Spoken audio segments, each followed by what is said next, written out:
Welcome back if you're returning, and if you're new here, thanks for stopping by. We finally made our goal of 100 subscribers, so probably around my birthday next month, I'll announce some kind of giveaway contest for my subscribers as a thank you. But in the meantime, we have been talking vampires, specifically Anne Rice's Interview with the Vampire on the AMC network, which just aired its season finale. Brings us about halfway point of the book. We've been comparing this series to the source material and also to the 1994 film. There's the cat's butt. Enjoy, I guess. This finale, let's look at it. It's Daniel is in Dubai interviewing Louis for the second time.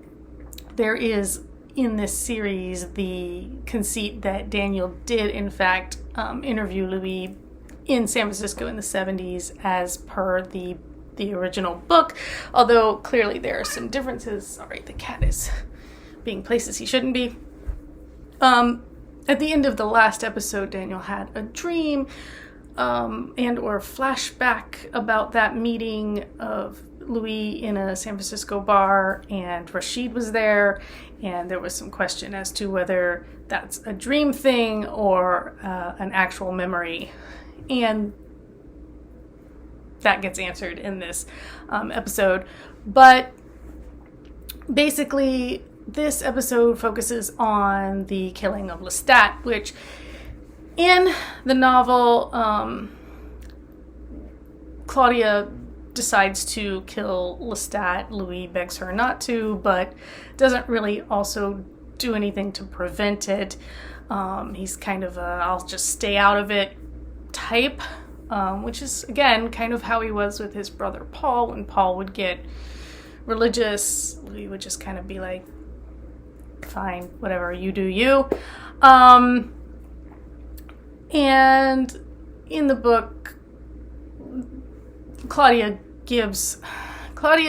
drugs two twin children with laudanum to keep the blood warm so that Lestat won't notice and will therefore drink dead blood, which is fatal to vampires, or at the very least makes them very sick. And then as he is being ill, she slits his throat, and they wrap him up, dump him in the swamp, and go on about their lives Lestat free. That's the book version. There were always questions. Lestat should have been able to smell death and or noticed a lack of a heartbeat. Obviously, we like to maybe consider that he was just so, needy of the love and affection and wanted to believe that Claudia and he could be friends again, that he kind of didn't bother to, check, in a sense, I guess. But in any case, in this version of the story, the film, the 94 film, follows that pretty accurately from the book. This version, they decide to make it a Mardi Gras kind of thing. Lestat wants to be king of a crew called Raj, which is not an actual Mardi Gras crew. I think they couldn't use Rex, so they went with Raj, which was, similar enough and has more or less a similar meaning and connotation. Lestat dresses as Marie Antoinette on the float and pretends to bite into a baby.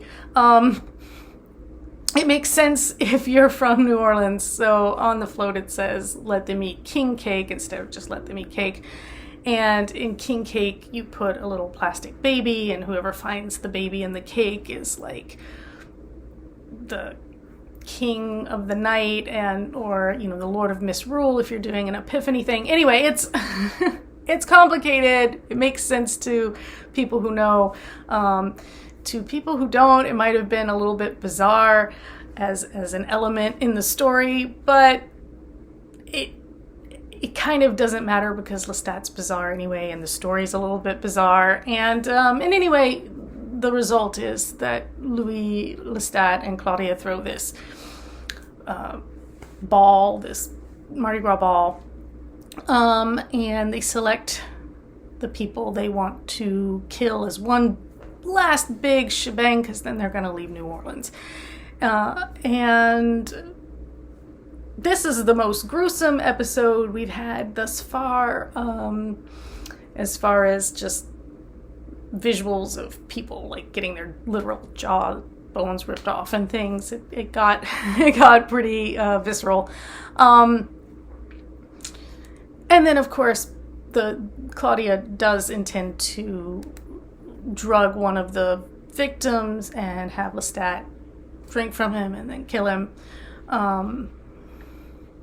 But Lestat has turned Antoinette into a vampire and made her his little spy. Now it seems to be something that somebody chose a detail from the book and decided to spin more of a story.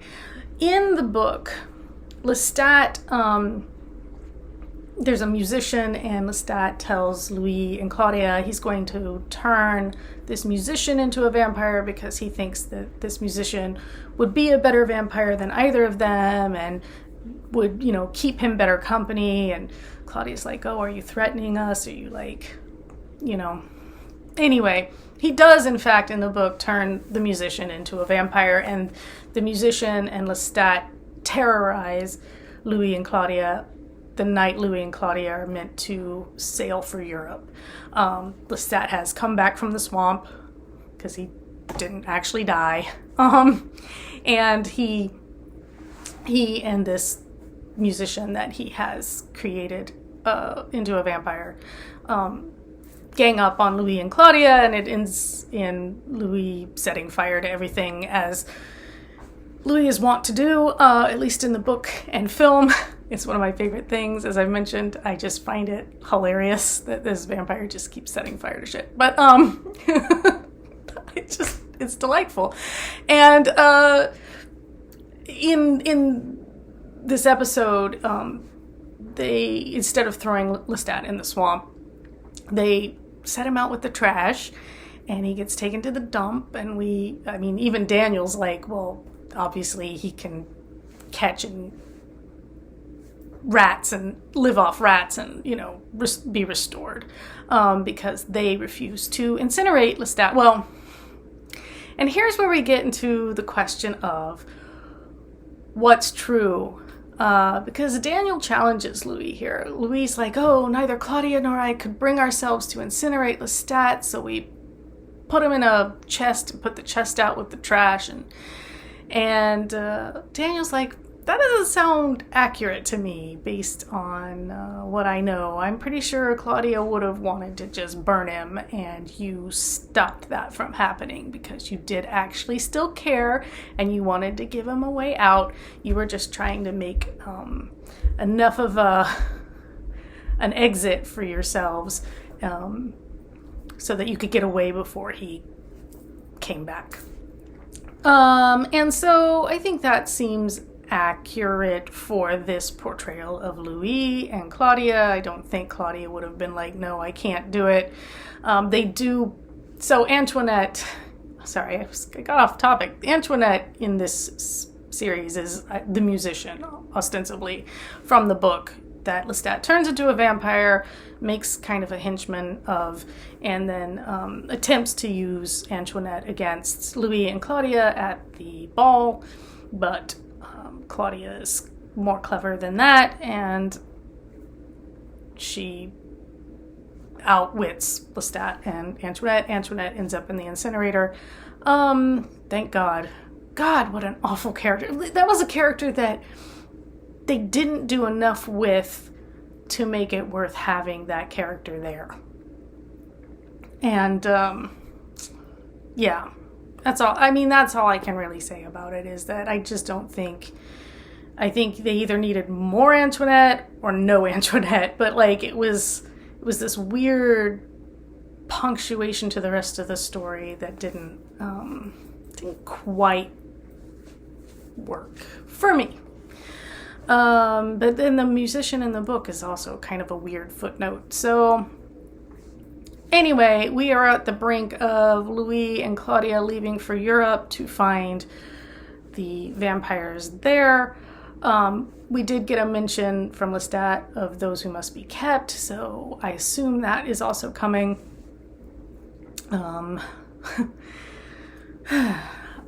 So the big reveal, obviously, at the end of the episode is that Rashid is actually the vampire Armand.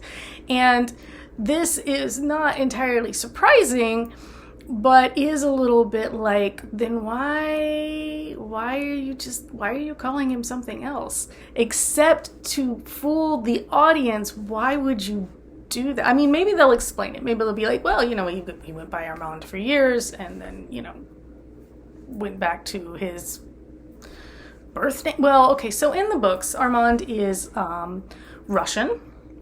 He's from the steppes, and he is kidnapped and put into basically trafficking. He ends up in Venice, and in the care of Marius, who is a vampire and an artist. So Marius is, and I assume we'll get Marius. He was a Roman with a Keltoi mother, and while traveling through Gaul, Roman Gaul, he gets made into a vampire. And so he, at the point that he meets Armand, has already been a vampire for a very long time. And he teaches Armand to paint, and also eventually turns Armand into a vampire. And it goes from there. Armand is forcibly separated from Marius by some Satan-worshipping vampires, basically, who indoctrinate him into a satanic cult. And by the time Lestat is made a vampire, Armand has been ruling a coven in Paris, in Les Innocents, for, a number of centuries, I think, at that point. So Armand and Lestat have a complicated history, and in the book, in the first book, we don't really get all of that. We get Louis and Claudia finding Armand and the Théâtre des Vampires, and Armand and Louis becoming companions. And in the movie, in the 94 movie, they have Louis decline to become Armand's companion, but clearly here they have decided that Louis and Armand will stay together. Although, interestingly enough, again, in the book, Louis in the 1980s departs from Armand because he felt like their time together was kind of done. And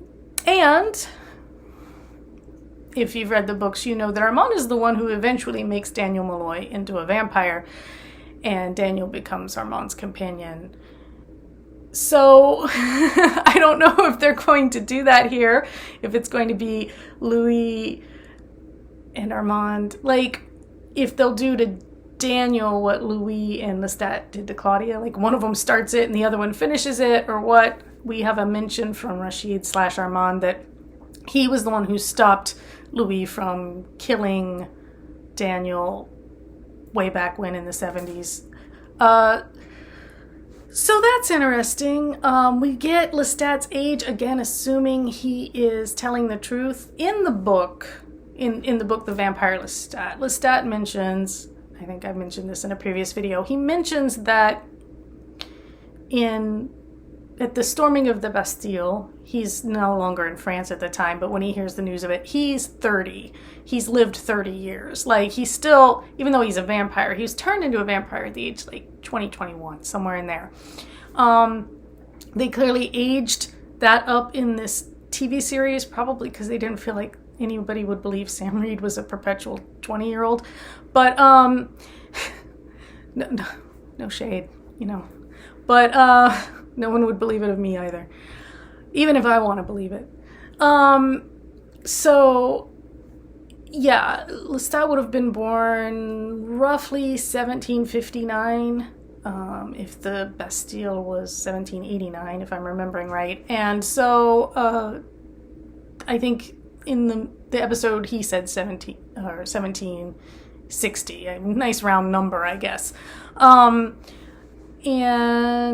I think he said he was like in his he was like 34 when he was turned into a vampire. So yeah. So, okay, so we have all that. Those Who Must Be Kept is Marius's job as a vampire. He takes care of Akasha and Unkil, who are the king and queen of the vampires. They're ancient Egyptians. You get that whole story in Queen of the Damned. If you've read it, you know, or if you watched the movie, I'm sorry. I love Alia. I think she was fantastic, but that was not a good movie and not a good representation of the source material at all. So, but you'll know that Lestat meets Akasha and Unkil in the Vampire Lestat. Marius shows them to him, and then his rock music wakes up Akasha. Back in the 1980s. I don't know if we're going to get Rockstar Lestat. I don't know if they're quite up for that storyline, or if we're going to get some other, maybe he'll become a social media influencer or something. Something more modern. In the 80s, it probably made more sense for him to be a rock star. But that's it as the whole, right? And I guess, I mean, at least this Armand is more correct in age, and I can't be sad that they've maybe tweaked his ethnicity here. The name thing again is weird. I was saying, like, maybe that was his name, and then he was given the name Armand when he was like kidnapped, and he lived with that for a long time, and then went back to his name. Or I don't know if they'll try to explain it at all, or if he's just Armand from here forward now. I don't know. So it's like we just randomly called him Rashid for no reason, and then now he's Armand, because that feels like a very strange thing to do, except to, like, I mean, you could have done that this whole season, just not referring to him as anything, except my assistant or whatever, and then revealed his name. You didn't have to give him some other name, is all I'm saying. As a writer, I feel weird about it. So in the book and the 94 film, Lestat obviously survives the murder attempt, comes back, chases Louis and Claudia to Paris, and has Armand kill Claudia. I don't think this... Well, in the book, does he... I don't think Armand participates in it in the book. I know in the movie he knows that his underling vampires are going to do this thing, and he doesn't stop them because he wants to be with Louis, and removing Claudia is expedient. And it makes sense in the movie that Louis would be then like, no, I don't want to be with you. In the book, I can't remember how much Armand is involved. I feel like he's there. I've talked about the yellow dress moment where Louis walks in and realizes Lestat's there holding Claudia's yellow dress. And yet Louis still stays with Armand, which may seem counterintuitive unless in the book he doesn't, like, Armand has less culpability. Or if it's just that Louis doesn't know where else to go or who else to be with. Like, he still feels like he has stuff to learn, which is Louis' chief motivation in the book, is just trying to learn and suss out, who and what he is now, because Louis is a natural philosopher. And then you get into the Vampire Lestat, and Lestat also philosophizes a lot, but, like, Louis is all very depressed, and Lestat's is just all very up in his head. I'm just glad that the vampire Lestat that we're seeing on screen is not the one from the book, because the one from the book, which of course, again, it's all up in his head and it's very stream of conscious, and it's tiring. He's tiring to be in, like, and he's very YA teen girl, like, everybody I love is gone, and yet everybody tells me how special and beautiful I am. I'm so special I got to meet those who must be kept. I'm so special I'm the one who woke the queen up. I'm so special this and that. And like, it's just like, you ugly on the inside, Lestat. That's all I'm gonna say. Oh, that reminds me, your Cajun French for the day, te vilain way. Te vilain way. Te vilain way. So vilain is an old French word that used to mean like villager or peasant, right? Somebody who lived out rurally, was unsophisticated, but became a word that just meant ugly. So te vilain way is something you would say to your cousin or your sibling, or, you know, and it just means you ugly, yeah. That's basically it. Te vilain. Te meaning you. We used to joke when Bob Vila was like a thing on TV, like do it yourself television, you know, those, we call him Bob Vila, and that's just mean because he's not ugly and I don't know the man, you know, but anyway, there you go. The interesting thing about Cajun French is that a lot of the words, when the French came over in the 1700s to Louisiana, a lot of the words, they didn't change the way they did on the continent. So in Cajun French, the word for eggplant is brème. And it's an old French word for eggplant, but obviously on the continent now, they use the word with aubergine, which is, you know, their word for eggplant, and also the color, that kind of eggplanty purple color, is aubergine, right? Because there were different ways that the languages, you know, evolved over time once they were, you know, if you take a plant and you transplant a piece of it, they'll be related in some ways, but they'll grow differently in others.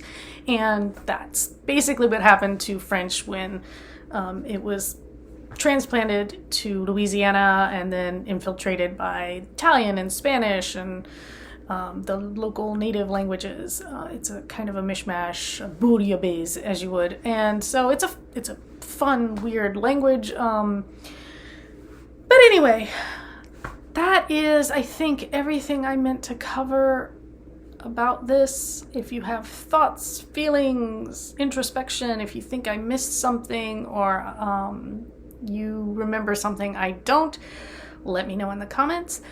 And we will see what happens in like the next season. I don't know when it's supposed to come out. I assume it'll be the second half of the first book, but they may also, again, keep weaving in little tidbits from